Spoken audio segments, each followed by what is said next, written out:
할렐루야, 날마다 새벽 만나로 여러분을 찾아가는 만나교회의 김태광 목사입니다. 오늘도 하나님의 말씀을 통해 하나님의 나라와 의를 구하며 이 세상을 보다 아름답게 만들어 가시는 저와 여러분들 되시길 소망합니다. 오늘 우리에게 주시는 말씀은 신명기 18장 12절로부터 14절의 말씀입니다. 이런 일을 행하는 모든 자를 여호와께서 가증히 여기시나니 이런 가증한 일로 말미암아 내 하나님 여호와께서 그들을 내 앞에서 쫓아내시느니라. 너는 내 하나님 여호와 앞에서 완전하라. 내가 쫓아낼 이 민족들은 길흉을 말하는 자나 점쟁이의 말을 듣거니와 내게는 내 하나님 여호와께서 이런 일을 용납하지 아니하시느니라. 아멘. 오늘은 침묵의 시간이라는 제목으로 말씀의 은혜 나눌 때 하나님의 크신 은혜가 있기를 소망합니다. 북한 교회의 실태와 인권을 확인하기 위해서 각 나라에서 목사님들이 평양을 방문한 적이 있었습니다. 그때 방문을 준비하고 안내하시던 한 목사님께서 모든 호텔 방에서는 카메라와 도청기가 있을 수 있다는 이야기를 해 주었습니다. 그러니 각별히 조심하고 주의를 해달라는 당부의 이야기였습니다. 대부분의 목사님들은 북한의 인권 사각지대에 놓여 있다는 것을 잘 알고 있었고 호텔에서조차 감시와 단속이 심할 것이라는 것도 예상했습니다.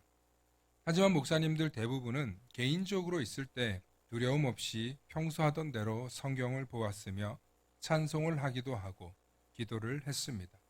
그리고 거기에 추가로 침묵의 시간을 더 가졌을 뿐입니다. 그런데 한 목사님께서 나중에 북한 방문 일정을 끝내고 제3국으로 이동하던 차 이제 자유롭게 토론도 할 수 있게 되었을 때였습니다. 그때 다들 북한에서 있었을 때 각자 묵상한 이야기, 경험한 이야기를 나누셨는데 그 목사님께서는 다음과 같은 간증을 하셨습니다. 북한에서의 하루하루는 참 조심스러운 날이었습니다. 비록 카메라와 도청기가 있다는 소리에 각별하게 주의했지만 사실 평소와 달라진 건 침묵뿐이었습니다. 그래서 크게 힘들 일은 없었습니다. 다만 제가 침묵 속에서 깊이 깨달은 것은 침묵을 하게 되니 더욱더 하나님께 묻고 질문하고 말을 걸게 되더라는 것입니다. 이것을 진작에 알았더라면 세상에 분주한 것을 좀 더 내려놓고 침묵 속에서 하나님과 소통의 시간을 더 가질 걸이라는 간증의 내용이셨습니다. 그렇습니다. 사람은 누구나 침묵하면 말을 하지 않는 것 같지만 사실 그 침묵 속에서 생각으로 말하고 묵상 중에 말하고 누군가에게는 말을 하고 싶어 하더라는 것입니다. 그래서 그리스도인들은 침묵의 시간이 있다면 하나님께 고백하는 시간, 아니 하나님께 말하는 습관, 하나님께서 내 이야기를 듣고 계신다는 태도로 말하는 습관을 가져야 한다는 것입니다. 그것이 기도이며 그것이 하나님과의 소통의 시간이라는 것입니다.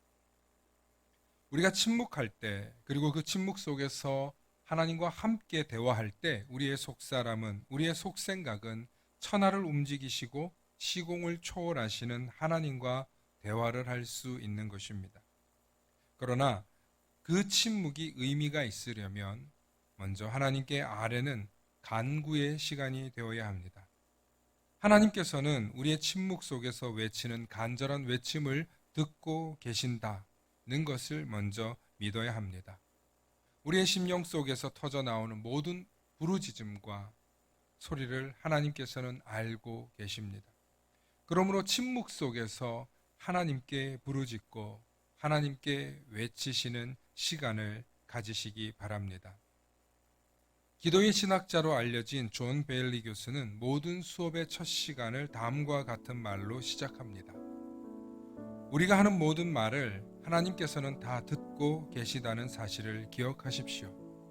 사람에 대해서는 그가 없을 때 험담할 수 있지만 하나님께서는 어디나 계십니다. 지금 이 강의실에도 계십니다. 우리가 나누는 모든 대화를 하나님과 얼굴을 맞대고 있듯이 대화하십시오 하며 학생들을 가르쳤다고 합니다. 저도 산책을 하거나 혼자 운전을 하면서 갈 때면 항상 기도의 시간을 가집니다. 하나님, 이 문제는 어떻게 할까요? 하나님, 저에게 지금 필요한 것은 이런 것이 있습니다. 제가 무엇을 해야 될까요? 어떤 시간을 가져야 할까요? 하면서 분주하고 바쁘고 준비해야 될 게 많을 때마다 하나님께 지혜를 달라고, 말씀을 새롭게 깨달을 수 있는 은혜를 달라고 간구합니다. 그런데 정말 놀라운 것은 하나님께 먼저 간구하고 구하고 나면 일이 술술 풀리고 생각이 열리고 감동이 생기고 지혜가, 은혜가 깨달아지더라는 것입니다. 그렇게 깨달아지고 또 경험하게 되니까 하나님께 묻는 시간이 점점 많아지더라는 것입니다. 물론 제 개인적 신앙 고백이긴 하지만 분명 하나님께서는 주시는 유익한 것들을 항상 침묵 속에서 하나님께 부르짖을 때 들어주시더라는 것입니다. 사랑하는 성도 여러분, 침묵의 시간을 사모하시기 바랍니다. 내 속에 있는 이야기를 누군가에게 다 털어놓고 나면 시원한 것 같지만 사실은 허탈하고 공허함을 느낄 뿐입니다. 그러나 반대로 침묵의 시간 속에서 하나님께 부르짖고 하나님께 간구하고 하나님께 말을 걸고 나면 놀랍게도 우리의 심령은, 우리의 마음은 풍성해지고 그리고 은혜로 충만해지더라는 것입니다. 그러므로 모든 순간순간 하나님께서는 우리의 모든 대화를 듣고 계실 뿐만 아니라 우리와 대화하고 싶어 한다는 사실을 잊지 마시고 침묵의 시간 속에서 하나님과 대화하시는 우리 모든 성도님들 되실 수 있기를 축원합니다. 축원합니다. 샬롬.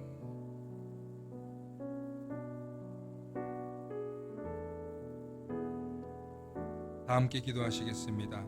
사랑과 은혜가 충만하신 아버지 하나님, 모든 순간, 모든 공간에서 하나님께서는 우리를 지켜보시고 듣고 계시고 우리의 생각조차도 또 우리의 호흡과 우리의 말소리조차도 세미하게 기억하시며 잊지 않으신다는 사실을 우리가 기억하게 하여 주시옵소서. 그래서 언제나 하나님의 얼굴과 마주한다는 생각을 갖고 말하게 하시고 대화하게 하시고 또 우리의 생각을 하나님께서 다 듣고 계시다는 사실을 잊지 않게 하여 주시옵소서. 그래서 언제나 하나님 앞에서 겸손한 자로 살게 하시고 또한 하나님께서 우리의 모든 것을 알고 계시며 듣고 계시다라는 그 사실을 잊지 않고 살아가는 우리들이 되게 하여 주시옵소서. 감사드리며 우리 주 예수 그리스도 이름 받들어 간절히 기도 올리옵나이다. 아멘.